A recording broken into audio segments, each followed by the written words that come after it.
Welcome back to another video. ഇത് നമ്മളുടെ 9th standard old SCERTയിലെ 5th lesson ആണ്. പ്രവൃത്തി, ഊർജം, പവർ. പ്രവൃത്തി, ഊർജം, പവർ എന്ന് പറയുന്ന ഈ ഒരു ചാപ്റ്റർ ആണ് നമ്മൾ ഇന്ന് ഡിസ്കസ് ചെയ്യുന്നത്. ഈ ഒരു ചാപ്റ്ററിൽ എന്തെല്ലാം കാര്യങ്ങളാണ് പഠിക്കാനുള്ളത്? പ്രവൃത്തി എന്താണ്, ഊർജം എന്താണ്, പവർ എന്താണ്, അതുപോലെ ഊർജ സംരക്ഷണ നിയമം, ഊർജത്തിന്റെ ഉറവിടം. ഓക്കെ, അപ്പൊ അങ്ങനെയുള്ള ഒരുപാട് കാര്യങ്ങളാണ് ഈ ഒരു ഭാഗത്ത് നിന്ന് നമുക്ക് പഠിക്കേണ്ടത്. ഓക്കെ, ക്ലാസ്സിലേക്ക് വരാം. ഇപ്പോൾ ഒരുപാട് എക്സ്പെരിമെന്റ്സും കാര്യങ്ങളൊക്കെ കുട്ടികൾക്ക് വേണ്ടി കൊടുത്തിട്ടുണ്ട്. ഒരുപാട് ഡീറ്റെയിൽഡ് ആയിട്ടുള്ള എക്സ്പ്ലനേഷൻ. അപ്പോൾ ഒരു PSC ഉദ്യോഗാർത്ഥിക്ക് വേണ്ടുന്ന ആ ഒരു വ്യൂ പോയിന്റിലാണ് നമ്മൾ ഈ ഒരു ക്ലാസ് പഠിക്കുന്നത് കേട്ടോ. പ്രവൃത്തി, ഊർജം, പവർ നോക്കാം.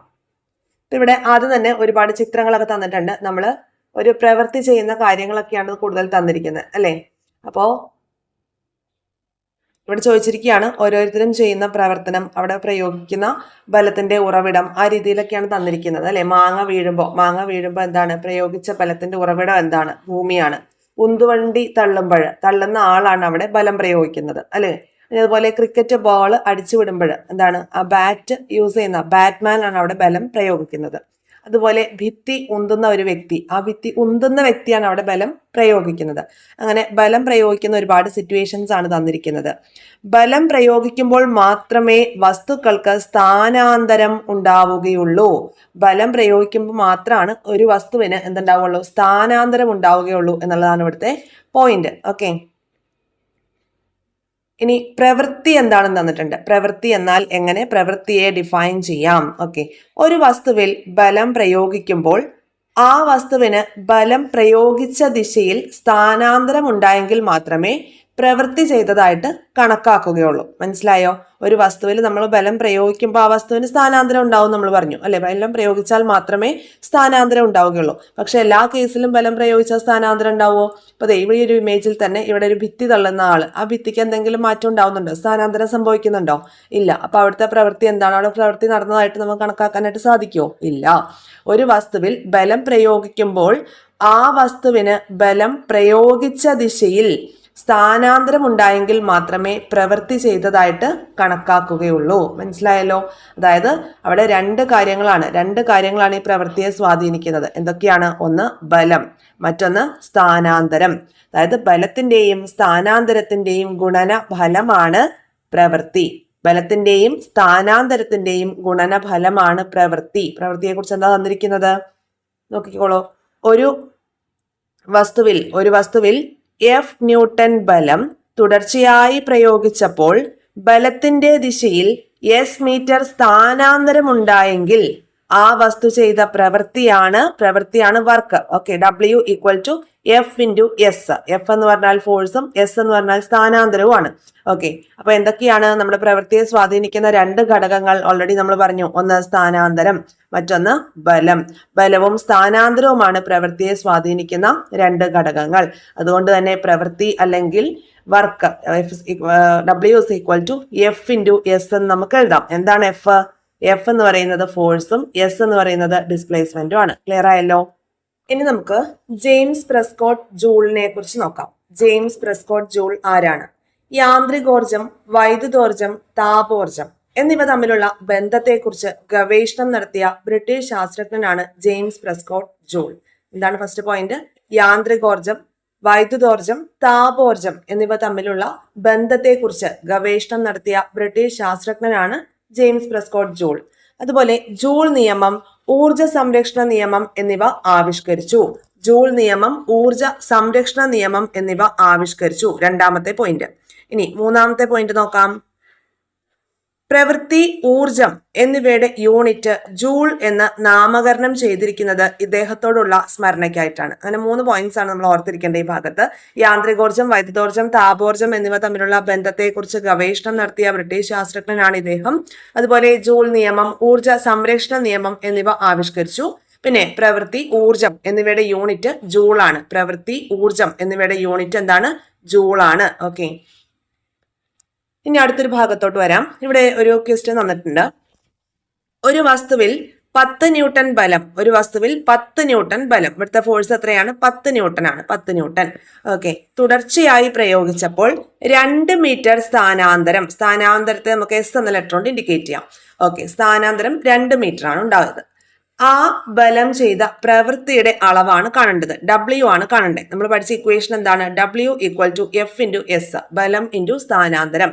F 10 ന്യൂട്ടൺ ആണ്, പിന്നെ സ്ഥാനാന്തരം 2 മീറ്റർ ആണ്. ഇൻറ്റു ചെയ്യുമ്പോൾ നമുക്ക് എന്ത് കിട്ടും? 20 ന്യൂട്ടൺ മീറ്റർ എന്ന് പറയും അല്ലെ, 20 ന്യൂട്ടൺ മീറ്റർ. അപ്പൊ ഈ ന്യൂട്ടൺ മീറ്റർ ആണ് ഇവിടെ പ്രവൃത്തിയുടെ യൂണിറ്റ്. ഈ ന്യൂട്ടൺ മീറ്ററിനാണ് നമ്മൾ എന്ത് പറയുന്നത്? ജൂൾ എന്ന് പറയുന്നത് കേട്ടോ. ന്യൂട്ടൺ മീറ്റർ ആണ് ജൂൾ. ജൂളിനെ ക്യാപിറ്റൽ ലെറ്റർ J കൊണ്ടാണ് ഇൻഡിക്കേറ്റ് ചെയ്യുന്നത്. പ്രവൃത്തിയുടെ unit newton metre. Newton metre അങ്ങനെ വന്നു, മനസ്സിലായല്ലോ. എന്താണ്? ഫോഴ്സ് എഫിന്റെ യൂണിറ്റ് ന്യൂട്ടനും അതുപോലെ സ്ഥാനാന്തരത്തിന്റെ യൂണിറ്റ് ആയിട്ടുള്ള മീറ്ററും. അങ്ങനെയാണ് ന്യൂട്ടൺ മീറ്റർ വന്നത്. ഈ ന്യൂട്ടൺ മീറ്ററിനെയാണ് ജൂൾ എന്ന് വിളിക്കുന്നത്. പിന്നെ ഈ ഭാഗത്ത് ഓർക്കേണ്ട ഒരു പോയിന്റ്, 1000 ജൂൾ ആണ് 1 കിലോ ജൂൾ കേട്ടോ. 1000 ജൂൾ ആണ് 1 കിലോ ജൂൾ. ഈ ഒരു ഇമേജ് നോക്കാം. mkg മാസുള്ള ഒരു വസ്തു മേശപ്പുറത്ത് വെച്ചിരിക്കുകയാണ്. mkg മാസുള്ള ഒരു വസ്തു മേശപ്പുറത്ത് വെച്ചിരിക്കുന്നു. ഈ വസ്തുവിൽ അനുഭവപ്പെടുന്ന ബലങ്ങൾ ഏതൊക്കെയാണെന്നാണ് ചോദ്യം. ഓക്കെ, ഇവിടെ ഒരു റെഡ് മാർക്ക് തന്നിട്ടുണ്ട്. മുകളിലേക്ക് ഒരു ബലം അനുഭവപ്പെടുന്നുണ്ട്, അതുപോലെ താഴേക്ക് ഒരു ബലം അനുഭവപ്പെടുന്നുണ്ട്. അങ്ങനെ 2 ബലമാണ് ഇവിടെ അനുഭവപ്പെടുന്നത്. അപ്പൊ ഈ 2 ബലം എന്ന് പറയുമ്പോൾ അതിന്റെ ദിശകൾ എങ്ങനെയൊക്കെയാണ്? ഭൂഗുരുത്വാകർഷണ ബലം താഴേക്കും അതുപോലെ തന്നെ പ്രതിബലം, മുകളിലേക്ക് അനുഭവപ്പെടുന്ന ബലത്തെ നമുക്ക് പ്രതിബലം എന്ന് വിളിക്കാം. അങ്ങനെ പ്രതിബലം മുകളിലേക്കും, അങ്ങനെ 2 ബലമാണ് ഇവിടെ അനുഭവപ്പെടുന്നത്. ഇനി ഈ ഗുരുത്വാകർഷണ ബലത്തിനെതിരായി പ്രയോഗിക്കുന്ന ഒരു ബലം, ഗുരുത്വാകർഷണ ബലത്തിനെതിരായിട്ടാണ് ഇവിടെ പ്രതിബലം ഉള്ളത്. അപ്പോൾ ഈ ഗുരുത്വാകർഷണ ബലത്തിനെതിരായി പ്രയോഗിക്കുന്ന ഈ ഒരു പ്രതിബലത്തിന്റെ അളവ് എങ്ങനെയാണ് നമ്മൾ കാണുന്നത്? F is equal to mg. Already നമ്മൾ പഠിച്ചിട്ടുള്ളത് അല്ലെ. F is equal to mg എന്ന ഇക്വേഷൻ നമ്മൾ പഠിച്ചിട്ടുണ്ട്. ഇനി ഈ മേശപ്പുറത്തിരിക്കുന്ന വസ്തുവിനെ h മീറ്റർ ഉയരത്തിൽ ഉയർത്തണം. h മീറ്റർ നമുക്ക് ഉയർത്തണം എന്ന് വെക്കൂ. ഓക്കെ, അങ്ങനെയാവുമ്പോൾ ഇതിന്റെ സ്ഥാനാന്തരം എന്താണെന്നാണ് കണ്ടുപിടിക്കേണ്ടത്. സ്ഥാനാന്തരം നമുക്ക് കണ്ടുപിടിക്കണം. അതിന് വേണ്ടിയിട്ട് എങ്ങനെ ചെയ്താൽ മതി? ഗുരുത്വാകർഷണ ബലത്തിനെതിരെ പ്രയോഗിക്കുന്ന ബലം ചെയ്ത പ്രവൃത്തി കാണാൻ വേണ്ടിയിട്ട്, പ്രവൃത്തി എന്ന് പറയുമ്പോൾ W കാണാൻ വേണ്ടിയിട്ട് എന്ത് ചെയ്താൽ മതി? FS ആണ് ഇക്വേഷൻ, നമുക്കറിയാം. ഇവിടെ F നമ്മൾ കണ്ടുപിടിച്ചു. F is equal to mg ആണ്. നമ്മൾ ഓൾറെഡി പഠിച്ച ഇക്വേഷൻ ആണ്. ഭൂഗുരുത്വ ബലത്തിനെതിരായിട്ട് പ്രയോഗിക്കുന്ന ബലം, അതാണ് m into G. F is equal to mg എന്ന് പറയുന്നത്. അപ്പൊ ഇവിടെ Fന് പകരം നമ്മൾ mg കൊടുത്തു. പിന്നെ സ്ഥാനാന്തരം എന്ന് പറഞ്ഞാൽ നമ്മൾ എന്താ പറഞ്ഞേ? h മീറ്റർ ഉയരത്തിലാണ് അല്ലെ, h മീറ്റർ ആണ് ഉയർത്തുന്നത്. അപ്പൊ ഇവിടുത്തെ വർക്ക് എന്ന് പറയുന്നത് mgh ആണ്. മനസ്സിലായല്ലോ. ഒരു വസ്തു മുകളിലേക്ക് ഉയർത്തുമ്പോൾ ഗുരുത്വാകർഷണ ബലത്തിനെതിരെ ചെയ്യുന്ന പ്രവൃത്തിയെ നമുക്ക് W ഈക്വൽ ടു mgh എന്ന് എഴുതാം. mgh ആയിരിക്കും. ഒരു വസ്തു മുകളിലേക്ക് ഉയർത്തുമ്പോൾ ഗുരുത്വാകർഷണ ബലത്തിനെതിരെ ചെയ്യുന്ന പ്രവൃത്തി അല്ലെങ്കിൽ W എന്ന് പറയുന്നത് mgh ആയിരിക്കും. ഓക്കെ, ഇനി ഈ ഇക്വേഷൻ യൂസ് ചെയ്തിട്ട് നമുക്കിവിടെ പ്രോബ്ലം ചെയ്യാം. 100 ഗ്രാം മാസുള്ള ഒരു പുസ്തകം തറയിൽ നിന്ന് 1 മീറ്റർ ഉയരമുള്ള മേശപ്പുറത്തേക്ക് ഉയർത്തി വെക്കുമ്പോൾ ഗുരുത്വാകർഷണ ബലത്തിനെതിരെ പ്രയോഗിക്കുന്ന ബലം ചെയ്ത പ്രവൃത്തിയുടെ അളവ് കണക്കാക്കുക. പ്രവൃത്തിയുടെ അളവ് എന്ന് പറയുമ്പോൾ W ആണ് കാണേണ്ടത്. എന്തൊക്കെ തന്നിട്ടുണ്ട്? നമുക്ക് മാസ് തന്നിട്ടുണ്ട് അല്ലെ. മാസ് ഗ്രാമിലാണ് തന്നിരിക്കുന്നത്. അതിനെ കിലോഗ്രാമിലേക്ക് നമ്മൾ കൺവേർട്ട് ചെയ്യണം അല്ലെ. അപ്പൊ എങ്ങനെ ചെയ്യും? 100/1000 എന്ന് ചെയ്യും. അപ്പൊ 0.1 kg എന്ന് കിട്ടുവേ. പിന്നെ ജിയുടെ value 10 metre per second square ആണ്. 10 metre per second square. h equal to 1 മീറ്ററും ആണ്. ഇനി നമുക്ക് W കാണാലോ. W ഈക്വൽ ടു mgh ആണ്. ഓരോന്നിന്റെ വാല്യൂ സബ്സ്റ്റിറ്റ്യൂട്ട് ചെയ്യാം. വാല്യൂ സബ്സ്റ്റിറ്റ്യൂട്ട് ചെയ്യുമ്പോൾ നമുക്ക് എന്ത് കിട്ടും? എമ്മിന്റെ വാല്യൂ 0.1 kg ആണ്. G 10 metre per second square ആണ്. അതുപോലെ തന്നെ h 1 ആണ്. അങ്ങനെ ചെയ്യുമ്പോൾ 1 ജൂൾ എന്ന് കിട്ടും. 1 ജൂൾ. ഓക്കെ, പ്രവൃത്തിയുടെ യൂണിറ്റ് ജൂൾ ആണ്. ഇനി ഈ 1 ജൂളിനെ നമുക്ക് എങ്ങനെ ഡിഫൈൻ ചെയ്യാം? 100 ഗ്രാം മാസുള്ള ഒരു വസ്തുവിനെ 1 മീറ്റർ ഉയർത്താൻ ചെയ്യേണ്ട പ്രവൃത്തിയുടെ അളവാണ് 1 ജൂൾ. 100 ഗ്രാം മാസുള്ള ഒരു വസ്തുവിനെ 1 മീറ്റർ ഹൈറ്റിൽ ഉയർത്താൻ ചെയ്യുന്ന പ്രവൃത്തി, അതിനുവേണ്ടി ചെയ്യേണ്ട പ്രവൃത്തിയുടെ അളവിനെയാണ് 1 ജൂൾ എന്ന് ഡിഫൈൻ ചെയ്തിരിക്കുന്നത്. ക്ലിയർ ആയല്ലോ? ഇനി ഇവിടെയുള്ള ഒരു പ്രോബ്ലം കൂടി നമുക്ക് ചെയ്യാം. തൊട്ടടുത്തുള്ള പ്രോബ്ലം നിങ്ങൾ ചെയ്ത് നോക്കണേ. ആദ്യത്തെ ചോദ്യം, ഒരു വസ്തുവിന്മേൽ 50 ന്യൂട്ടൺ ബലം തുടർച്ചയായി പ്രയോഗിക്കപ്പെടുന്നതിന്റെ ഫലമായിട്ട് വസ്തുവിന് ബലത്തിന്റെ ദിശയിൽ 2 മീറ്റർ സ്ഥാനാന്തരം ഉണ്ടാകുന്നുവെങ്കിൽ ചെയ്യപ്പെടുന്ന പ്രവൃത്തിയുടെ അളവ് കണക്കാക്കാനാണ് പറഞ്ഞിരിക്കുന്നത്. ഇവിടെ നമുക്ക് ബലം തന്നിട്ടുണ്ട് അല്ലേ, F തന്നിട്ടുണ്ട്. എത്രയാണ് F എന്ന് പറയുന്നത് 50 ന്യൂട്ടൺ ആണ്. ഇനിയും സ്ഥാനാന്തരം തന്നിട്ടുണ്ട്. എത്രയാണ്? S ആണ്. അവിടെ ചെയ്യുന്ന പ്രവൃത്തിയുടെ അളവ് W ഈക്വൽ ടു FS ആണ്. F എത്രയാണ്? 50 ആണ്. അതുപോലെ തന്നെ സ്ഥാനാന്തരം 2 മീറ്ററുമാണ്. അപ്പൊ നമുക്ക് എന്ത് കിട്ടും? 100 ജൂൾ എന്ന് കിട്ടും. 100 ജൂൾ ആണ് ആൻസർ വരിക. ഇനി അടുത്തത് 50 kg മാസുള്ള ഒരു മേശയിൽ 200 ന്യൂട്ടൺ ബലം തുടർച്ചയായി പ്രയോഗിച്ചപ്പോൾ ബലത്തിന്റെ ദിശയിൽ 0.5 മീറ്റർ സ്ഥാനാന്തരം ഉണ്ടാകുന്നുവെങ്കിൽ ബലം ചെയ്ത പ്രവൃത്തിയുടെ അളവ് കാണുക. എങ്ങനെയാണ്? ഇവിടെ ഫോഴ്സ് 200 ന്യൂട്ടൺ ആണ്, അതുപോലെ തന്നെ സ്ഥാനാന്തരം തന്നിട്ടുണ്ട് 0.5 മീറ്ററുമാണ്. ഓക്കെ, അപ്പൊ ഇത് തമ്മിൽ ഇൻറ്റു ചെയ്യുമ്പോൾ നമുക്ക് എന്ത് ചെയ്യും? വർക്ക് കിട്ടും. എഫും എസും കൂടി ഇൻറ്റു ചെയ്യുമ്പോൾ നമുക്ക് വർക്ക് എത്രയാണെന്നുള്ളത് കിട്ടും. ഇനി അടുത്ത ചോദ്യം, ഇതേ മേശ 3 മീറ്റർ ഉയർത്തുകയാണെങ്കിൽ ഗുരുത്വാകർഷണത്തിനെതിരെ ബലം ചെയ്ത പ്രവൃത്തിയുടെ അളവാണ് ചോദിച്ചിരിക്കുന്നത്. അപ്പോൾ ഇവിടെയും ചെയ്യേണ്ടത് എന്താണ്? F is equal to M G തന്നെയാണ്. ഇവിടുത്തെ എം ഇതേ മേശ തന്നെയാണ്. അപ്പോൾ എം സെയിം അല്ലേ? എം എത്രയാണ് വരിക? 50 ആണ് വരിക. എം ഇവിടെ 50 ആണ്. M 50 kg. ഓക്കെ, പിന്നെന്താ തന്നിട്ടുള്ളത്? എസ് നമുക്കറിയാം 3 മീറ്റർ ആണ് ഉയർത്തേണ്ടത്. ഓക്കെ, അപ്പോൾ അത് വെച്ച് ഇൻറ്റു ചെയ്യുമ്പോൾ നമുക്ക് അവിടുത്തെ വർക്കം കിട്ടും. നിങ്ങൾ ചെയ്ത് നോക്കണം കേട്ടോ, ഞാനോട് ചെയ്ത് കാണിച്ചില്ല, ജസ്റ്റ് പറഞ്ഞു എന്നേ ഉള്ളൂ. ഇനി ഇവിടെ ഒരു ഇമേജ് തന്നിരിക്കുന്നത് ഒന്ന് ശ്രദ്ധിക്കണേ. ഇവിടെ കണ്ടോ, ഒരു കുട്ടി ഒരു വസ്തുവിനെ വലിക്കുകയാണ്, ബലം കൊടുക്കുന്നുണ്ട്. ബലം കൊടുക്കുമ്പോൾ ഈ വസ്തുവിൻ്റെ മൂവ്മെൻറ്റ് എങ്ങനെയാണ് തന്നേക്കുന്നത്? കണ്ടോ, ആ കുട്ടി ബലം പ്രയോഗിച്ചിരിക്കുന്നതിൻ്റെ ആ സെയിം ഡയറക്ഷനിലേക്ക് തന്നെയാണ് അല്ലേ? അപ്പോൾ ഈ ഒരു തറയിലിരിക്കുന്ന വസ്തുവിനെ വലിക്കുകയാണ് ആ കുട്ടി. അപ്പോൾ ബലം പ്രയോഗിച്ച അതേ ദിശയിൽ തന്നെയാണ് ഇവിടെ ഈ ഒരു വസ്തുവിന് സ്ഥാനാന്തരം സംഭവിച്ചിരിക്കുന്നത് ആണല്ലോ. ഇനി നമ്മൾ ഓൾറെഡി പറഞ്ഞു, മേശപ്പുറത്തിരിക്കുന്ന ഒരു വസ്തുവിന് 2 തരത്തിലുള്ള ബലമായിരിക്കും ഉണ്ടാവുകയെന്ന്. ഒന്ന് ഭൂഗുരുത്വ ആകർഷണ ബലം താഴേക്കും, പിന്നെ എന്താണ്? ഒരു പ്രതിബലം മുകളിലേക്കും. അങ്ങനെ 2 ബലം ഉണ്ടായിരിക്കും. പിന്നെ ഈ കുട്ടി ഇങ്ങോട്ട് വലിച്ചപ്പോൾ, ഇങ്ങോട്ട് ഈ ഫോഴ്സ് അപ്ലൈ ചെയ്തു, ഈ ഒരു ദിശയിൽ അതിന് സ്ഥാനാന്തരം ഉണ്ടായപ്പോൾ അതിന് ഓപ്പോസിറ്റ് ആയിട്ടൊരു ഘർഷണ ബലവും ഉണ്ടാവുമല്ലോ. അപ്പോൾ ഈ കാണിച്ചിരിക്കുന്നത് ഘർഷണ ബലമാണ്. ഇത് ഘർഷണ ബലം. താഴേക്ക് അനുഭവപ്പെടുന്നത് എന്താണ്? ഗുരുത്വാകർഷണ ബലം. മുകളിലേക്ക് അനുഭവപ്പെട്ടത് പ്രതിബലമാണ്. ഇതെന്താണ്? ഇവിടെ കാണിച്ചിരിക്കുന്നത് എന്താ? തറയിലിരുന്ന ആ വസ്തുവിനെ വലിച്ചപ്പോൾ ബലം പ്രയോഗിച്ച ദിശയിൽ തന്നെ ഈ വസ്തുവിനുണ്ടായ സ്ഥാനാന്തരമാണ് കേട്ടോ. സ്ഥാനാന്തരം. ക്ലിയർ ആയല്ലോ? ഇനി നമുക്ക് ഇവിടുത്തെ പോയിന്റ് എന്താണെന്ന് നോക്കാം. തറയിലിരിക്കുന്ന ഒരു വസ്തുവിനെ വലിക്കുമ്പോൾ ബലം പ്രയോഗിക്കുന്ന ദിശയിൽ വസ്തുവിന് സ്ഥാനാന്തരമുണ്ടായെങ്കിൽ ഈ ബലം ചെയ്ത പ്രവൃത്തി പോസിറ്റീവായും തറ പ്രയോഗിച്ച ഘർഷണ ബലം നെഗറ്റീവായും പരിഗണിക്കണം. മനസ്സിലായോ? തറയിലിരിക്കുന്ന ഒരു വസ്തുവിനെ ഈ കുട്ടി വലിച്ചു. തറയിലിരുന്ന ഈ ഒരു വസ്തുവിനെ കുട്ടി വലിക്കുകയാണ്. അപ്പോൾ വലിച്ചപ്പോൾ ബലം പ്രയോഗിച്ച ദിശയിൽ തന്നെയാണ് ഈ വസ്തുവിന് സ്ഥാനാന്തരം ഉണ്ടായിരിക്കുന്നത് ആണല്ലോ. കുട്ടി ഇങ്ങോട്ടാണ് ഇങ്ങോട്ട് വലിക്കുന്നത്. അപ്പോൾ ഈ ഒരു ഭാഗത്തേക്ക് തന്നെയാണ് എന്ത് ചെയ്തത്? വസ്തുവിന് സ്ഥാനാന്തരവും സംഭവിച്ചത്. അപ്പോൾ ബലം പ്രയോഗിക്കുന്ന ദിശയിൽ തന്നെയാണ് വസ്തുവിന് സ്ഥാനാന്തരം ഉണ്ടാകുന്നതെങ്കിൽ ഇവിടെ ചെയ്യുന്ന ബലത്തിനെ നമുക്ക് പോസിറ്റീവായിട്ട് പരിഗണിക്കാം. അതുപോലെ തന്നെ ഇവിടെ തറ ഒരു ഘർഷണ ബലം പ്രയോഗിച്ചിട്ടുണ്ട്. ഈ ഘർഷണ ബലത്തെ നമുക്ക് നെഗറ്റീവായും പരിഗണിക്കാം. ഊർജം എന്ന ഭാഗത്തേക്കാണ് വരുന്നത്. mkg മാസുള്ള ഒരു വസ്തുവിനെ h മീറ്റർ ഉയർത്താൻ ചെയ്യേണ്ട പ്രവൃത്തി എത്രയാണ് നമ്മൾ പഠിച്ചു? W is equal to mgh ആണ് നമ്മൾ പഠിച്ചു അല്ലെ? ഈ പ്രവൃത്തി ചെയ്യാൻ നാം പ്രയോജനപ്പെടുത്തിയത് എന്താണോ അതാണ് ഊർജം.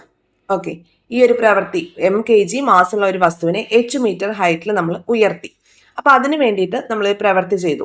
ഈ പ്രവൃത്തി ചെയ്യാൻ വേണ്ടിയിട്ട് നാം പ്രയോജനപ്പെടുത്തിയത് എന്താണോ അതിനെയാണ് ഊർജം എന്ന് പറയുന്നത്. അതായത് പ്രവൃത്തി ചെയ്യാനുള്ള കഴിവാണ് ഊർജം. പ്രവൃത്തിയുടെ അളവ് തന്നെയാണ് ഊർജത്തിന്റെയും അളവ്. ഓർക്കുക, പ്രവൃത്തിയുടെ അളവ് തന്നെയാണ് ഊർജത്തിന്റെയും അളവ്. പ്രവൃത്തി ചെയ്യാനുള്ള കഴിവാണ് ഊർജം. പ്രവൃത്തിയുടെ അളവ് തന്നെയാണ് ഊർജത്തിന്റെയും അളവ്. അതുകൊണ്ട് തന്നെ ഊർജത്തിന്റെ യൂണിറ്റും പ്രവൃത്തി യൂണിറ്റും സെയിം ആയിരിക്കും. പ്രവൃത്തി യൂണിറ്റ് ജൂളാണ്, ഊർജത്തിന്റെ യൂണിറ്റും ജൂള് തന്നെയാണ്. ക്ലിയർ ആയല്ലോ? അപ്പൊ എന്താ നമ്മൾ പറഞ്ഞ 3 പോയിന്റ് ആണ് പറഞ്ഞത്. പ്രവൃത്തി ചെയ്യാനുള്ള കഴിവാണ് ഊർജം. പ്രവൃത്തിയുടെ അളവ് തന്നെയാണ് ഊർജത്തിന്റെയും അളവ്. അതുകൊണ്ട് തന്നെ ഊർജത്തിന്റെ യൂണിറ്റും പ്രവൃത്തി യൂണിറ്റും സെയിം ആണ്, ജൂളാണ്.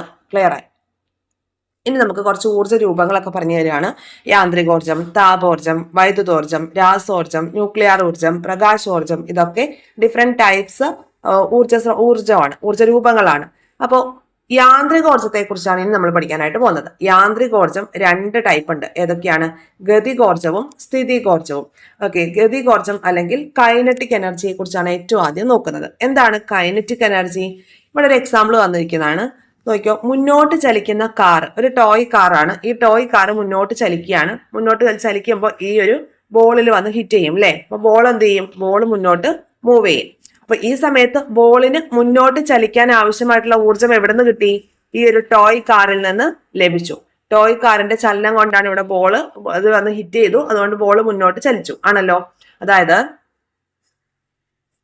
ഒരു വസ്തുവിന് അതിന്റെ ചലനം കൊണ്ട് ലഭ്യമാകുന്ന ഊർജമാണ് ഗതികോർജം. ഒരു വസ്തുവിന് അതിന്റെ ചലനം കൊണ്ട് ലഭ്യമാകുന്ന ഊർജം ഗതികോർജം. PYQ ആണ് കേട്ടോ. ഇത് ഒരുപാട് തവണ ചോദിച്ചിട്ടുള്ളതാണ്. ഒരു വസ്തുവിന് അതിന്റെ ചലനം കൊണ്ട് ലഭ്യമാകുന്ന ഊർജ രൂപമാണ് ഡാഷ് ഗതികോർജം അല്ലെങ്കിൽ കൈനറ്റിക് എനർജി. ഓക്കെ, അതായത് കൈനറ്റിക് എനർജിക്ക് നമുക്ക് കുറച്ച് എക്സാമ്പിൾസ് പറയുകയാണെങ്കിൽ, ഒരു തെങ്ങിൽ നിന്ന് താഴേക്ക് വീഴുന്ന തേങ്ങ എന്തിനു ഉദാഹരണമാണ്? താഴേക്ക് വീഴുന്ന തേങ്ങ എന്ന് പറയുന്നത് അതിന്റെ കൈനറ്റിക് എനർജിയാണുള്ളത്. അതിന് ചലനം കൊണ്ട് ലഭ്യമായിട്ടുള്ള എനർജിയാണത്. അതുപോലെ പായുന്ന ബുള്ളറ്റ്, ഒഴുകുന്ന ജലം, അതിനൊക്കെ കൈനറ്റിക് എനർജിയുടെ എക്സാമ്പിൾസ് ആയിട്ട് നമുക്ക് പറയാനായിട്ട് സാധിക്കും.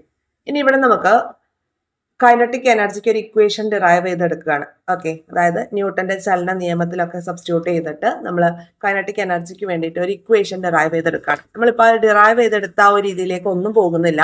നമുക്ക് അറിയേണ്ട ഒരു ഇക്വേഷൻ എന്ന് പറയുന്നത്, കൈനറ്റിക് എനർജി എന്ന് പറയുമ്പോൾ നമ്മുടെ മനസ്സിലേക്ക് വരേണ്ട ഇക്വേഷൻ എന്ന് പറയുന്നത് K = ½ mv² എന്നുള്ളതാണ്.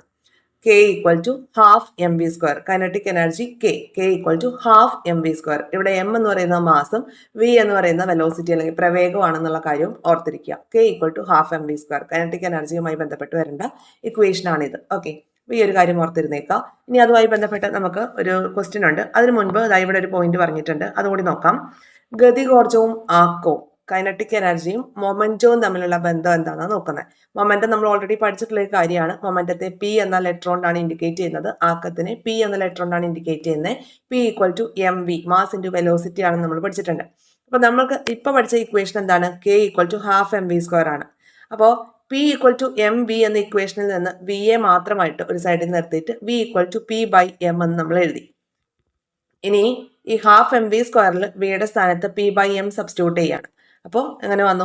½ m × P/m² എന്ന് വന്നു. അതിനെ സോൾവ് ചെയ്യുമ്പോൾ കൈനറ്റിക് എനർജി എങ്ങനെയായി മാറി? P²/2m എന്ന് വന്നു. അപ്പൊ കൈനറ്റിക് എനർജിയും ആക്കവും തമ്മിലുള്ള ബന്ധമാണ് K = P²/2m. അതൊന്ന് ഓർത്ത് വെച്ചേക്കാം. Kinetic energy K = P²/2m. Kinetic എനർജിയും ആക്കവും തമ്മിലുള്ള ബന്ധത്തെക്കുറിച്ചാണ് ഇവിടെ പറയുന്നത്. ഇനി ഇവിടെ ഈ പ്രോബ്ലത്തിലോട്ട് വരാം. ഈ പ്രോബ്ലം എങ്ങനെ ചെയ്യും? 70 kg മാസ് ഉള്ള ഒരാൾ 80 kg മാസ് ഉള്ള ഒരു സ്കൂട്ടർ ഓടിച്ചുകൊണ്ടിരിക്കുകയാണ്. സ്കൂട്ടറിന് 10 m/s പ്രവേഗമുണ്ടെങ്കിൽ ആകെ ഗതികോർജം എത്രയായിരിക്കും? ആകെ ഗതികോർജമാണ് കാണണ്ടേ. അപ്പൊ ഇവിടെ 2 മാസ് നമുക്ക് തന്നിട്ടുണ്ട് അല്ലെ? 2 മാസ് തന്നിട്ടുണ്ട്. ഈ ഒരു വ്യക്തിയുടെ മാസം തന്നിട്ടുണ്ട്, അതുപോലെ തന്നെ സ്കൂട്ടറിന്റെ മാസം തന്നിട്ടുണ്ട്. അപ്പൊ ടോട്ടൽ മാസ് എന്ന് പറയുന്നത് എന്താണ്? 70 + 80 ചെയ്ത് 150 kg എന്ന് നമുക്ക് കിട്ടി. ഓക്കെ, വെലോസിറ്റി തന്നിട്ടുണ്ട് എത്രയാണ്? 10 m/s. ഇനി കൈനറ്റിക് എനർജിയാണ് കാണണ്ടേ, ഗതികോർജമാണ് കാണണ്ടേ. ഗതികോർജവുമായി ബന്ധപ്പെട്ട ഇക്വേഷൻ എന്താണ്? K = ½ mv². ഇതിലേക്ക് നമ്മൾ സബ്സ്റ്റിറ്റ്യൂട്ട് ചെയ്യുമ്പോൾ നമുക്ക് 7500 ജൂൾ എന്ന് കിട്ടും. 7500 ജൂൾ. ഈ 7500 ജൂളിനെ നമ്മൾ കിലോ ജൂളിലേക്ക് മാറ്റുകയാണ്. നമ്മൾ ഓൾറെഡി പഠിച്ചിട്ടുണ്ട്, ഒരു കിലോ ജൂൾ എന്ന് പറയുമ്പോൾ എത്രയാണ്? 1000 ജൂളാണ്. ഒരു കിലോ ജൂൾ = 1000 ജൂൾ. അപ്പോൾ ഇതിനെ 1000 വെച്ച് ഡിവൈഡ് ചെയ്യുമ്പോൾ 7.5 കിലോ ജൂൾ എന്നുള്ളത് ആൻസറിലേക്ക് വരും. ക്ലിയർ അല്ലേ? ഇനി ഈ താഴെ തന്നിരിക്കുന്ന ഈ പ്രോബ്ലംസ് ഒക്കെ ഇതുപോലെ നിങ്ങൾ ചെയ്ത് നോക്കണം. ഓക്കെ, ഈസി ആയിട്ടുള്ള പ്രോബ്ലംസ് ആണ്. K = ½ mv² എന്ന ഇക്വേഷൻ തന്നെയാണ് ഇവിടെയും യൂസ് ചെയ്യേണ്ടത്. അപ്പൊ ചെയ്ത് നോക്കുമല്ലോ. ഇനി അടുത്തത് പ്രവൃത്തി ഊർജ തത്വം അല്ലെങ്കിൽ വർക്ക് എനർജി പ്രിൻസിപ്പിളിലേക്ക് വരാം. വർക്ക് എനർജി പ്രിൻസിപ്പിൾ, അപ്പൊ ഇതൊന്ന് പറയാം. ഓക്കെ, ഇതൊന്ന് പറയാം, ഇല്ലെങ്കിൽ ഈ ഒരു ഭാഗത്തൊരു കൺഫ്യൂഷൻ വരാൻ സാധ്യതയുണ്ട്. അതുകൊണ്ട് ഈ ഭാഗം ഒന്ന് പറയാം കേട്ടോ. പ്രവൃത്തി ഊർജ തത്വത്തെ കുറിച്ചാണ്.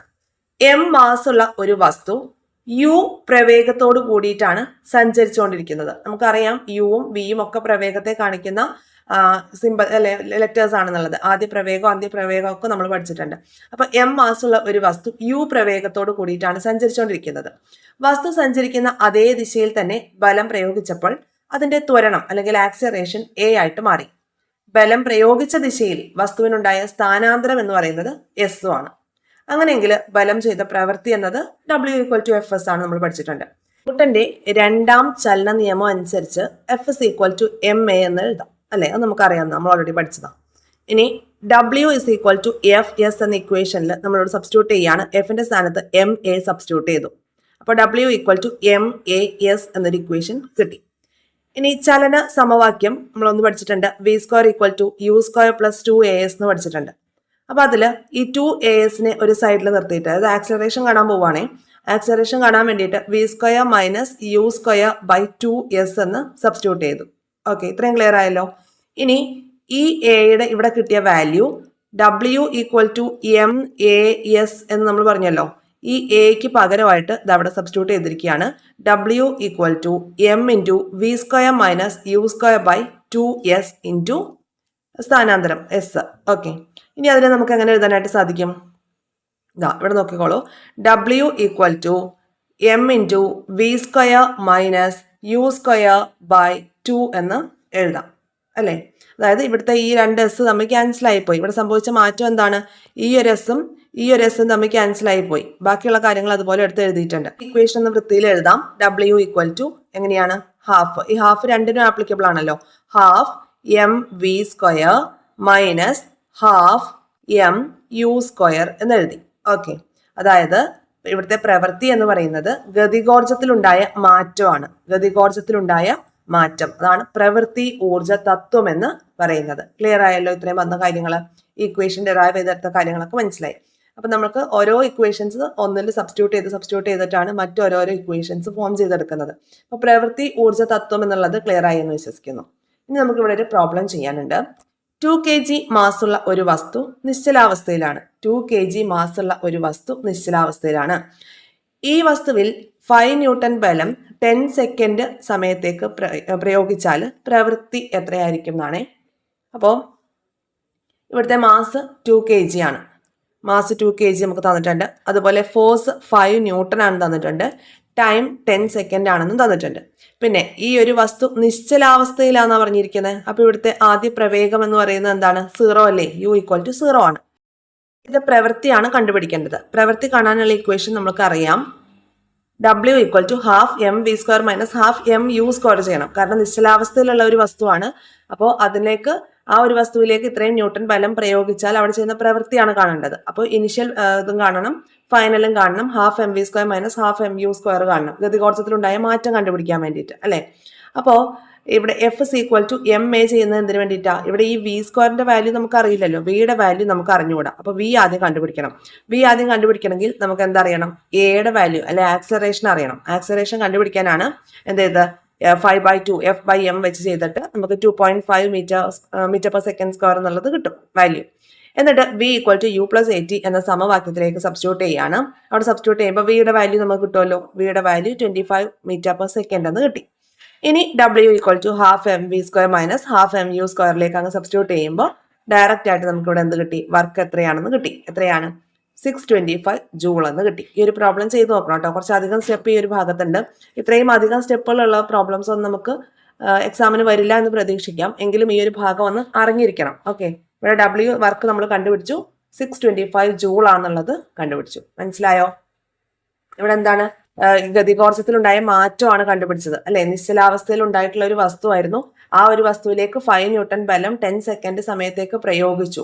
അപ്പോൾ ഉണ്ടാവുന്ന പ്രവൃത്തി എത്രയായിരിക്കും എന്നാണ് നമ്മൾ കണ്ടുപിടിച്ചത്. ഓക്കെ, അപ്പൊ അവിടെ ആ ഒരു ഗതികോർജത്തിലുണ്ടായ മാറ്റമാണ് നമ്മൾ കണ്ടുപിടിക്കുന്നത്. നിശ്ചലാവസ്ഥയിൽ ഇരുന്ന വസ്തുവിനെ നമ്മൾ ചലനാവസ്ഥയിലേക്ക് കൊണ്ടുവരികയാണ്. അപ്പൊ അവിടെ ഉണ്ടായ ആ ഒരു പ്രവൃത്തി എത്രയാണെന്നാണ് കണ്ടുപിടിക്കേണ്ടത്. ക്ലിയർ ആയല്ലോ? ഓക്കെ, ഒന്നുകൂടി വേണമെങ്കിൽ പറയാം. എം ഇവിടെ 2 kg ആണ്. എഫ് 5 ന്യൂട്ടൺ ആണ്. ടൈം നമുക്ക് 10 സെക്കൻഡ് എന്ന് തന്നിട്ടുണ്ട്. നിശ്ചലാവസ്ഥയിലായതുകൊണ്ട് അവിടെ u equal to 0 metre per second എന്നാണ്. അപ്പൊ ഇവിടെ പ്രവൃത്തി കാണാനുള്ള ഇക്വേഷൻ നമുക്കറിയാം. എന്താണ്? Half M V square minus half M U square ആണ്. എന്തുകൊണ്ടാണ് ഈ ഇക്വേഷനോടെ യൂസ് ചെയ്തത്? നിശ്ചലാവസ്ഥയിൽ ഇരുന്ന ഒരു വസ്തുവാണ്, അതിനെ ചലനാവസ്ഥയിലേക്ക് കൊണ്ടുവന്നു. അവിടെയുള്ള ആ ഒരു ഗതികോർജത്തിന്റെ വ്യത്യാസമല്ലേ നമുക്ക് കാണേണ്ടത്. ഓക്കെ, അപ്പൊ അതുകൊണ്ടാണ് ഈ ഒരു ഇക്വേഷൻ യൂസ് ചെയ്തത്. ഇനി F is equal to M A എന്ന ഇക്വേഷനിലേക്ക് സബ്സ്റ്റിറ്റ്യൂട്ട് ചെയ്തിട്ട് നമ്മൾ എയുടെ വാല്യൂ കണ്ടുപിടിക്കുകയാണ്. എയുടെ വാല്യൂ എന്തിനാ കാണുന്നത്? എയുടെ വാല്യൂ കണ്ടാൽ മാത്രമേ നമുക്ക് വിയുടെ വാല്യൂയിലേക്ക് എത്താനായിട്ട് പറ്റുള്ളൂ. ക്ലിയർ അല്ലേ? അല്ലാതെ വി കിട്ടാൻ വേറെ മാർഗമില്ല. അപ്പൊ എയുടെ വാല്യൂ കണ്ടുപിടിച്ചു f/m എന്ന ഇക്വേഷനിലേക്ക് ഇട്ടിട്ട്. ഈ F is equal to M A എന്ന ഇക്വേഷനിൽ നിന്നാണ് എ കണ്ടുപിടിച്ചത് കേട്ടോ. A equal to f/m 5/2 equal to 2.5 എന്ന് കിട്ടിയത്. പിന്നെ വിയുടെ വാല്യൂ കാണണം. വിയുടെ വാല്യൂ കാണാൻ വേണ്ടി u പ്ലസ് 80 എന്ന ഇക്വേഷൻ നമുക്ക് അറിയാലോ. അപ്പൊ എയും നമ്മുടെ കയ്യിലുണ്ട്. എയുടെ വാല്യൂ അങ്ങ് സബ്സ്റ്റിറ്റ്യൂട്ട് ചെയ്യുമ്പോൾ വി കിട്ടും. ഇനി ബാക്കിയുള്ള ആ ഒരു പ്രവൃത്തി കാണാനുള്ള half M B square minus half M U സ്ക്വയറിലേക്ക് അങ്ങ് ഇട്ട് കൊടുക്കുമ്പോൾ എന്ത് കിട്ടി? ഫൈനലി 625 ജൂൾ എന്ന് കിട്ടി. ഇനി അടുത്തത് പൊട്ടൻഷ്യൽ എനർജിയെ കുറിച്ചാണ്. പൊട്ടൻഷ്യൽ എനർജിയെ കുറിച്ച് പഠിക്കാം. പൊട്ടൻഷ്യൽ എനർജി എന്ന് പറയുമ്പോൾ എന്താണ്? സ്ഥിതികോർജം അല്ലെങ്കിൽ പൊട്ടൻഷ്യൽ എനർജി. നോക്കാം. ഒരു വസ്തുവിൽ സ്ഥാനം കൊണ്ട് ലഭ്യമാകുന്ന ഊർജമാണ് സ്ഥിതികോർജം. ചലനം കൊണ്ട് ലഭ്യമാകുന്നത് കൈനറ്റിക് എനർജി അല്ലെങ്കിൽ ഗതികോർജമാണെങ്കിൽ ഒരു വസ്തുവിൽ സ്ഥാനം കൊണ്ട് ലഭ്യമാകുന്ന ഊർജമാണ് സ്ഥിതികോർജം. സ്ഥിതികോർജത്തെ നമുക്ക് യു എന്ന ലെറ്റർ കൊണ്ട് ഇൻഡിക്കേറ്റ് ചെയ്യാം. U equal to M G H ആണ്. U equal to M G H ആണ്. അല്ലെങ്കിൽ സ്ഥിതികോർജം കാണാൻ വേണ്ടിയിട്ട് M into G into H ആണ് ചെയ്യേണ്ടത്. ഒരു വസ്തു മുകളിലേക്ക് ഉയർത്തപ്പെടുമ്പോൾ ഗുരുത്വാകർഷണത്തിന് എതിരായിട്ട് ചെയ്യുന്ന പ്രവൃത്തി വസ്തുവിൽ അധിക ഊർജമായിട്ട് സംഭരിക്കപ്പെടുന്നു. അതിനാൽ ഉയരം കൂടുന്തോറും ഊർജം കൂടി വരുന്നു. അപ്പൊ പൊട്ടൻഷ്യൽ എനർജിയുടെ കാര്യം വരുന്നത് എങ്ങനെയാണ്? ഉയരം കൂടുന്നതിനനുസരിച്ച് പൊട്ടൻഷ്യൽ എനർജി കൂടും, അല്ലെങ്കിൽ ഉയരം കുറയുന്നതിനനുസരിച്ച് പൊട്ടൻഷ്യൽ എനർജി കുറയും. നമ്മുടെ ഈ ജലസംഭരണിയിലൊക്കെ ശേഖരിച്ചു വെച്ച ജലത്തിന്റെ ഊർജം എന്താണ്? സ്ഥിതികോർജമാണ്. ഓക്കെ, തെങ്ങില് നിൽക്കുന്ന തേങ്ങ, ആ തേങ്ങയുടെ ഊർജ്ജം എന്താണ്? സ്ഥിതികോർജ്ജമാണ്. ആ ഞെട്ടറ്റ് താഴേക്ക് വീഴുന്ന തേങ്ങയുടെ ഊർജ്ജം എന്താണ്? അത് ഗതികോർജ്ജമാണ്. ഓക്കെ, അതുപോലെ ഡാമിലൊക്കെ സംഭരിച്ചു വെച്ചിരിക്കുന്ന വെള്ളത്തിന്റെ ഊർജ്ജം എന്താണ്? സ്ഥിതികോർജ്ജമാണ്. സ്ഥിതികോർജ്ജം കാണാനുള്ള ഇക്വേഷൻ ആണ് എന്ത്? U equal to M G H. U equal to M G H. U equal to M G H. Kinetic energy കാണാനുള്ള ഇക്വേഷൻ എന്താണ്? Half M V square. Okay, ഇത് രണ്ടും ഓർമ്മയിലുണ്ടായിരിക്കണം കേട്ടോ. ഇനി നമ്മൾ പറഞ്ഞല്ലോ ആക്കവും കൈനറ്റിക് എനർജിയും തമ്മിലൊരു ബന്ധമുണ്ടെന്ന്. ആ ഒരു ബന്ധത്തിന്റെ അടിസ്ഥാനത്തിൽ നമുക്ക് എങ്ങനെ എഴുതാം? Kinetic energy equal to P square divided by 2m. P square divided by 2m എന്ന് എഴുതാം അല്ലേ? അപ്പൊ അതും ഒന്ന് ഓർത്ത് വെച്ചേക്കണം.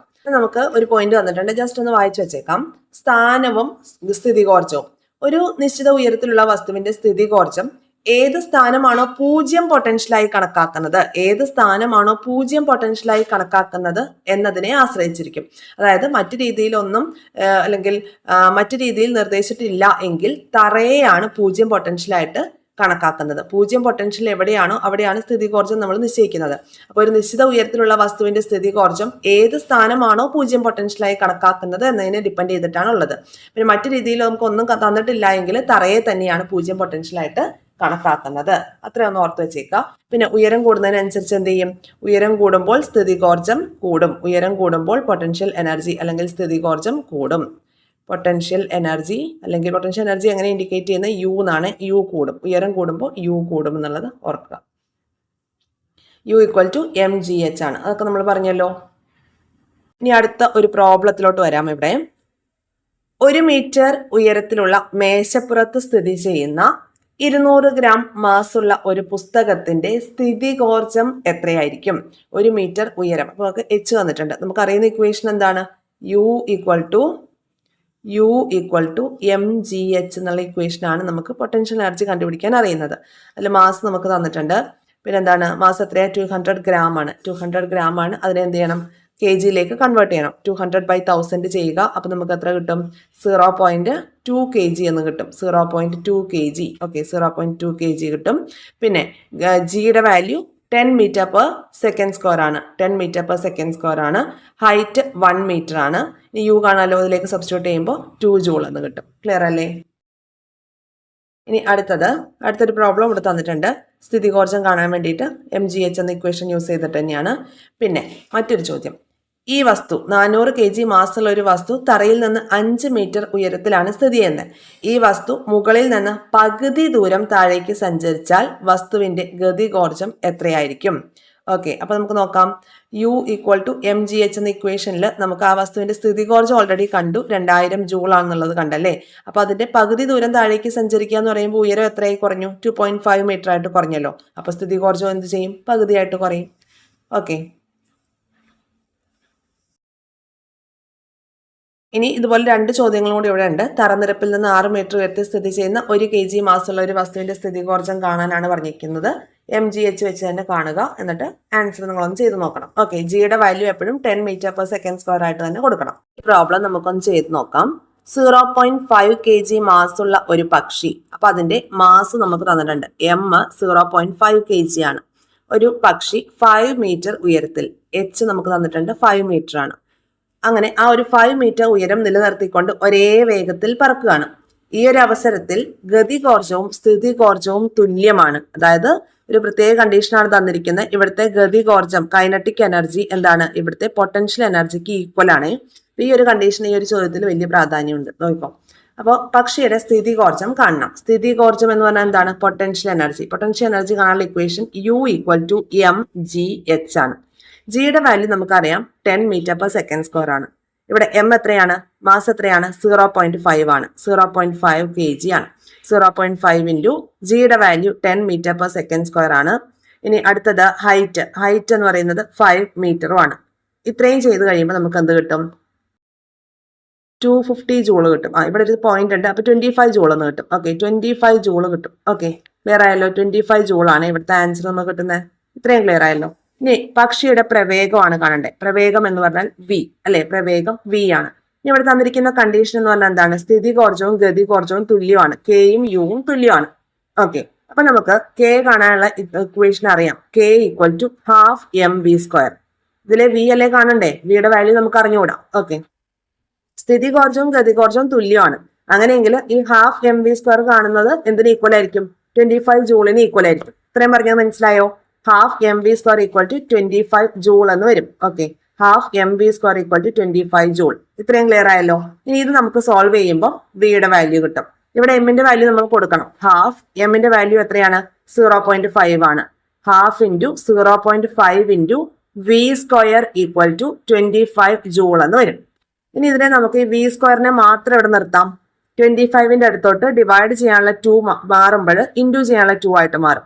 ഇവിടെ ഇൻറ്റു ചെയ്യാനുള്ള 0.5 ഇതിന്റെ അടുത്തേക്ക് വരുമ്പോൾ ഡിവൈഡ് ചെയ്യാനോ. അപ്പൊ v² = 25 × 2 / 0.5 എന്ന് വരും. അപ്പൊ എത്ര വരും, 100 വരുമല്ലോ. 100 എന്ന് നമുക്ക് ആൻസർ കിട്ടും. ഇനി v² ആണല്ലോ 100. അപ്പൊ v = √100. എത്രയാണ്, √100 ചെയ്യുമ്പോൾ നമുക്ക് 10 എന്ന് വാല്യൂ കിട്ടും. 10. ഓക്കെ, √100 ചെയ്യുമ്പോൾ v = 10 എന്ന് കിട്ടും. യൂണിറ്റ് എന്താണ്, m/s ആണ്. m/s. ഇതിന്റെ ആൻസർ എന്താണ്, ഇവിടുത്തെ പ്രവേഗം എന്ന് പറയുന്നത്, പക്ഷിയുടെ പ്രവേഗം എന്ന് പറയുന്നത് 10 m/s ആണ്. മനസ്സിലായോ ഈ പ്രോബ്ലം? ഇതൊന്ന് ബാക്കിലേക്ക് പോയിട്ട് ഒന്നുകൂടെ നോക്കിയാൽ മതി.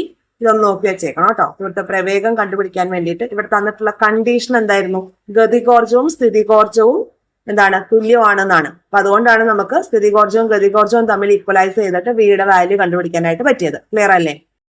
ഊർജ സംരക്ഷണ നിയമം അല്ലെങ്കിൽ ലോ ഓഫ് കൺസർവേഷൻ ഓഫ് എനർജിയെ കുറിച്ച് നോക്കാം. അവിടെ കുറച്ച് ഉപകരണങ്ങളും അതിന്റെ ഊർജ പരിവർത്തനവും തന്നിട്ടുണ്ട്. ഏറ്റവും ആദ്യം വൈദ്യുത ജനറേറ്റർ യാന്ത്രികോർജത്തെ വൈദ്യുതോർജ്ജമാക്കി മാറ്റുന്നു. ഫാൻ ആണെങ്കിൽ വൈദ്യുതോർജ്ജത്തെ യാന്ത്രികോർജ്ജമാക്കി മാറ്റുന്നു. ഇസ്തിരിപ്പെട്ടിയാണെങ്കിൽ വൈദ്യുതോർജ്ജത്തെ താപോർജ്ജമാക്കി മാറ്റുന്നു. വൈദ്യുത ബൾബ് വൈദ്യുതോർജ്ജത്തെ പ്രകാശോർജ്ജമാക്കി മാറ്റുന്നു. ഇത് കൂടാതെ തന്നെ ഒരുപാട് ഊർജ്ജ പരിവർത്തനങ്ങൾ നമുക്കറിയാം അല്ലെ. പ്രകാശ സംശ്ലേഷണ സമയത്താണെങ്കിൽ പ്രകാശോർജ്ജത്തെ രാസോർജ്ജമാക്കിയിട്ടാണ് മാറ്റുന്നത്. അതുപോലെ ഡെയിലി നമ്മൾ യൂസ് ചെയ്യുന്ന ഒരുപാട് ഇൻസ്ട്രുമെന്റ്സ്, ഒരുപാട് ഉപകരണങ്ങൾ, അതിലെ ഊർജ്ജ പരിവർത്തനങ്ങളൊക്കെ നമുക്ക് അറിയാവുന്നതാണ്. അപ്പൊ ഈ ഒരു പോയിന്റിലേക്കാണ്, ഊർജം നിർമ്മിക്കാനോ നശിപ്പിക്കാനോ കഴിയില്ല. ഒരു രൂപത്തിലുള്ള ഊർജം മറ്റൊരു രൂപത്തിലേക്ക് മാറ്റാനേ കഴിയൂ. ഇതാണ് ഊർജ സംരക്ഷണ നിയമം. ഊർജം നിർമ്മിക്കാനോ നശിപ്പിക്കാനോ കഴിയില്ല. ഒരു രൂപത്തിലുള്ള ഊർജം മറ്റൊരു രൂപത്തിലേക്ക് മാറ്റാൻ മാത്രമേ സാധിക്കുകയുള്ളൂ. ഇതാണ് ഊർജ സംരക്ഷണ നിയമം. ഊർജ സംരക്ഷണ നിയമം കൊണ്ടുവന്നത് ആരാണ്? സർ ആൽബർട്ട് ഐൻസ്റ്റീൻ ആണ്. ആൽബർട്ട് ഐൻസ്റ്റീൻ ആണ് ഊർജ സംരക്ഷണ നിയമം കൊണ്ടുവന്നത്. ഊർജ സംരക്ഷണ നിയമത്തിന്റെ ഉപജ്ഞാതാവ് ആരാണ്? ആൽബർട്ട് ഐൻസ്റ്റീൻ ആണ്. അപ്പോൾ E = mc². എന്ന ഊർജ സമവാക്യം രൂപീകരിച്ചത് ആൽബർട്ട് ഐൻസ്റ്റീൻ ആണ്. ആധുനിക ഭൗതിക ശാസ്ത്രത്തിന്റെ പിതാവായി വിശേഷിപ്പിക്കപ്പെടുന്ന വ്യക്തിയാണ് ആൽബർട്ട് ഐൻസ്റ്റീൻ. ഊർജത്തെ നമുക്ക് എന്ത് ചെയ്യാൻ പറ്റില്ല? നിർമ്മിക്കാനും പറ്റില്ല, നശിപ്പിക്കാനും കഴിയില്ല. ഒരു രൂപത്തിലുള്ള ഊർജം മറ്റൊരു രൂപത്തിലേക്ക് മാറ്റാൻ മാത്രമേ കഴിയൂ എന്ന ഊർജ സംരക്ഷണ നിയമം കൊണ്ടുവന്നത് ആൽബർട്ട് ഐൻസ്റ്റീൻ ആണ്. E = mc² എന്നതാണ് ഊർജ സമവാക്യം. ഇനി ഇവിടെ നമുക്കൊരു ഇമേജ് തന്നിരിക്കുന്നുണ്ടോ? ഈ ഇമേജിൽ സൂര്യനെ തന്നിട്ടുണ്ട് അല്ലേ. സൂര്യൻ, പിന്നീട് ഇൻഫ്രാറെഡ് കിരണങ്ങള്, പിന്നെ പ്രകാശോർജം. അപ്പോ ഇവിടെ തന്നിരിക്കുന്ന എന്താ? സൂര്യനാണ് ഊർജ രൂപങ്ങളുടെ പ്രധാനപ്പെട്ട ഉറവിടം. അതാണല്ലോ നമുക്ക് ഈ ഒരു പോയിന്റിൽ നിന്ന് മനസ്സിലാവുന്നത്. സൂര്യനാണ് ഊർജത്തിന്റെ പ്രധാനപ്പെട്ട ഉറവിടം എന്ന് പറയുന്നത്. അപ്പോ ഈ ഒരു സൂര്യന്റെ ഊർജമാണ് പല തരത്തിൽ അല്ലെ പല രീതിയിൽ നമ്മൾ പ്രയോജനപ്പെടുത്തുന്നത് അല്ലെ.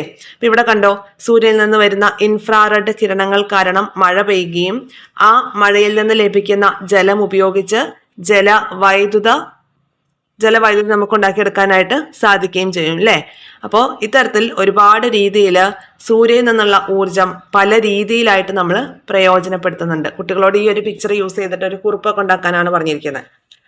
ഓക്കെ, ഇനി നമുക്ക് പവർ എന്ന് പറയുന്ന ടോപ്പിക്കിലേക്ക് വരാം. പവർ എന്താണ്? പവർ അതായത് ഇവിടെ കുട്ടികൾക്കൊരു ബോക്സ് കൊടുത്തേക്കാണ്. എന്താണ്? വ്യാപ്തം, മാസ്, അതുപോലെ കിണറ്റിലെ ജലോപരിതലത്തിൽ നിന്നുള്ള ഉയരം, ടാങ്ക് നിറയാൻ വേണ്ടുന്ന സമയം, അതായത് 3 വീടുകളിലെ പമ്പുകൾ പ്രവർത്തിക്കുന്നതുമായി ബന്ധപ്പെട്ടിട്ട് ഒരു ടേബിൾ ആണ് തന്നിരിക്കുന്നത്. എ എന്നും ബി എന്നും സി എന്നും പേരുള്ള 3 പമ്പുകൾ. അപ്പോൾ അവയുടെ വ്യാപ്തം, അവയുടെ മാസും തന്നിട്ടുണ്ട്. വ്യാപ്തവും സെയിം തന്നെയാണ്, മാസും സെയിം തന്നെയാണ്. അതുപോലെ കിണറ്റിലെ ജല ഉപരിതലത്തിൽ നിന്നുള്ള ഉയരം അതും എന്താണ്? ഒരേപോലെയാണ്. ഇവിടെ വ്യത്യാസമുള്ളത് ടൈം മാത്രമാണ്. ടാങ്ക് നിറയാൻ വേണ്ടുന്ന സമയം. അപ്പോൾ ഇവിടെ ചെയ്തിരിക്കുന്ന പ്രവൃത്തിയാണ് കണ്ടുപിടിക്കാനായിട്ട് പറഞ്ഞിരിക്കുന്നത്. പ്രവൃത്തി അറിയാലോ, MGH വെച്ച് ചെയ്യുമ്പോൾ എല്ലാ കേസിലും ഇത് തന്നെയായിരിക്കും വരിക അല്ലെ. ഈ ഒരു ആൻസർ തന്നെയായിരിക്കും നമുക്ക് കിട്ടുന്നത്. ഓക്കെ, അപ്പൊ 3 ടാങ്കുകളിലും ജലം നിറയ്ക്കാൻ വേണ്ടിയിട്ട് പമ്പ് ചെയ്ത പ്രവൃത്തിയുടെ അളവ് സെയിം ആയിട്ട് കിട്ടും. എമ്മും ജിയും എച്ചും ഇവിടെ ഒരുപോലെയല്ലേ. അപ്പൊ തീർച്ചയായിട്ടും ഇവിടുത്തെ വർക്ക് എന്ന് പറയുന്നത് ഈ ഒരു സംഭവം, ഈ ഒരു എന്താണ് 1,50,000 ആണ്. 1,50,000 ജൂള് തന്നെയാണ് ആൻസർ ആയിട്ട് വരിക ആണല്ലോ. ഓക്കെ, അപ്പൊ ഇവിടെ നമുക്ക് പ്രവൃത്തിയുടെ ഒരു ഡെഫിനിഷനിലേക്കാണ് വരുന്നത്. എന്താണ് ഡെഫിനിഷൻ? യൂണിറ്റ് സമയത്തിൽ ചെയ്ത പ്രവൃത്തി അഥവാ പ്രവൃത്തിയുടെ നിരക്കാണ് പവർ. യൂണിറ്റ് സമയത്തിൽ ചെയ്യുന്ന പ്രവൃത്തി അല്ലെങ്കിൽ പ്രവൃത്തിയുടെ നിരക്കിനെയാണ് പവർ എന്ന് പറയുന്നത്. അപ്പൊ യൂണിറ്റ് സമയത്ത് ചെയ്ത പ്രവൃത്തിയാണ് പവർ എന്നുള്ളതുകൊണ്ട് നമുക്ക് എന്ത് ചെയ്താൽ മതി? പ്രവൃത്തിയെ സമയം കൊണ്ട് ഡിവൈഡ് ചെയ്താൽ പവർ കിട്ടും. P = W/T. ഇനി അതിന്റെ യൂണിറ്റ് കണ്ടുപിടിക്കാം. എന്താണ്? പ്രവൃത്തിയുടെ യൂണിറ്റ് ജൂൾ ആണ്. അതുപോലെ ടൈമിന്റെ യൂണിറ്റ് എന്ന് പറയുന്നത് സെക്കൻഡ് ആണ്. അപ്പൊ ജൂൾ പെർ സെക്കൻഡ് ആണ് പവറിന്റെ യൂണിറ്റ്. ഈ ജൂൾ പെർ സെക്കൻഡിനെയാണ് എന്ത് പറയുന്നത്? വാട്ട് എന്ന് പറയുന്നത്. ജൂൾ പെർ സെക്കൻഡിനെ വാട്ട് എന്ന് പറയുന്നു. ഓർത്തു വെച്ചേക്കാം. Joule per second watt. 1 kilo വാട്ടാണ് 1000 വാട്ട്. 1 കിലോ വാട്ട് 1000 വാട്ടാണ്. ഇനി ഒരു ഹോഴ്സ് പവർ എത്രയാണ്? ഒരു ഹോഴ്സ് പവർ 746 വാട്ടാണ്. ഈ ഹോഴ്സ് പവർ ഈ എക്സാമിന് ചോദിച്ചിട്ടുള്ളതാണ്, ഇമ്പോർട്ടൻ്റ് ആണ്.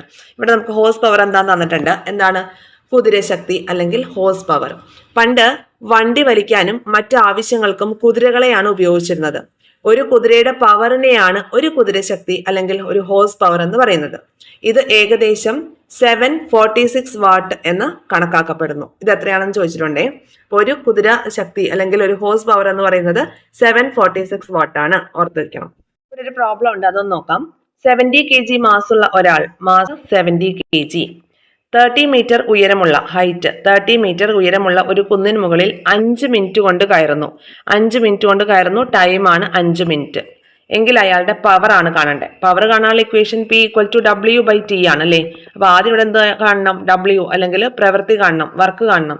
വർക്ക് കാണാൻ വേണ്ടിയിട്ട് MGH ആണ്. അപ്പൊ MGH എന്ന് പറയുമ്പോൾ ജിയുടെ വാല്യൂ 10 മീറ്റർ പെർ സെക്കൻഡ് ആണ്. അപ്പൊ ആദ്യം നമുക്ക് W കാണാം. W = MGH ആണ്. എമ്മും ജിയും എച്ചും കൂടി മൾട്ടിപ്ലൈ ചെയ്യണം. അപ്പൊ നമുക്കിവിടെ വാല്യൂ കിട്ടും. എമ്മിന്റെ വാല്യൂ 70 ആണ്. ജിയുടെ വാല്യൂ 10 മീറ്റർ പെർ സെക്കൻഡ് ആണ്. അതുപോലെ ഹൈറ്റ് 30 മീറ്റർ ആണ്. ഓക്കെ, ഇതെല്ലാം കൂടെ മൾട്ടിപ്ലൈ ചെയ്യുമ്പോൾ നമുക്ക് കിട്ടുന്ന ആൻസർ എത്രയാണ്? 21,000 എന്ന് കിട്ടും. 21,000 എന്താണ് യൂണിറ്റ്? ജൂൾ ആണ് അല്ലേ. ജൂള്. അപ്പോൾ വർക്ക് കിട്ടി നമുക്ക് 21,000 ജൂൾ ആണെന്നുള്ളത് കിട്ടി. ഓക്കെ, ഇനി വർക്ക് ബൈ ടൈം ആണ് എന്ത്? പവർ. ഇവിടെ ടൈം നമുക്ക് മിനിറ്റിലല്ലേ തന്നിരിക്കുന്നത്. ഈ മിനിറ്റിനെ നമ്മൾ എന്ത് ചെയ്യണം? സെക്കൻഡിലേക്ക് കൺവേർട്ട് ചെയ്യണം. അപ്പോൾ 5 മിനിറ്റിനെ സെക്കൻഡിലേക്ക് കൺവേർട്ട് ചെയ്യാൻ 5 × 60 ചെയ്താൽ മതി. അപ്പോൾ എന്ത് കിട്ടും? 300 സെക്കൻഡ് എന്ന് കിട്ടും. 300 സെക്കൻഡ്. അപ്പോൾ ഇനി പവർ കാണാൻ എന്ത് ചെയ്യണം? Power = work by time. Work എന്ന് പറയുന്നത് 21,000 ആണ്. 21,000 ഡിവൈഡഡ് ബൈ ടൈം എത്രയാ? 300 സെക്കൻഡ്. അപ്പോൾ ആൻസർ എന്ത് വന്നു? ആൻസർ നമുക്ക് 70 വാട്ട് എന്ന് വരും അല്ലേ. 70 വാട്ട് എന്ന് വരും. 70 വാട്ടാണ് നമുക്ക് ആൻസർ ആയിട്ട് കിട്ടുക. മനസ്സിലായല്ലോ. അപ്പോൾ ആദ്യം നമ്മൾ വർക്ക് കണ്ടുപിടിച്ചിട്ട് ടൈമിനെ വെച്ച് ഡിവൈഡ് ചെയ്യുക. ടൈം സെക്കൻഡിലാക്കി മാറ്റണം. സെക്കൻഡിലാക്കി മാറ്റിയിട്ടാണ് നമുക്ക് ആൻസർ കിട്ടുക. ഓക്കെ, അപ്പോൾ 70 വാട്ട് എന്ന് കിട്ടും. ഇനി അടുത്തൊരു ക്വസ്റ്റ്യൻ ഉണ്ടാകും, നിങ്ങളൊന്ന് ചെയ്ത് നോക്കണേ. എന്ത് ഡൗട്ട് ഉണ്ടെങ്കിൽ നമ്മുടെ ഗ്രൂപ്പിൽ പറഞ്ഞാൽ മതി. ഓക്കെ, അപ്പൊ നിത്യജീവിതത്തിൽ ഏറെ ഉപയോഗിക്കപ്പെടുന്ന ഒരു ഊർജ്ജ രൂപമാണ് വൈദ്യുതി എന്ന് പറഞ്ഞു തന്നിട്ടുണ്ട് അല്ലെ. നമ്മൾ ഒരുപാട് യൂസ് ചെയ്യുന്ന ഒരു ഊർജ്ജ രൂപമാണ് വൈദ്യുതി.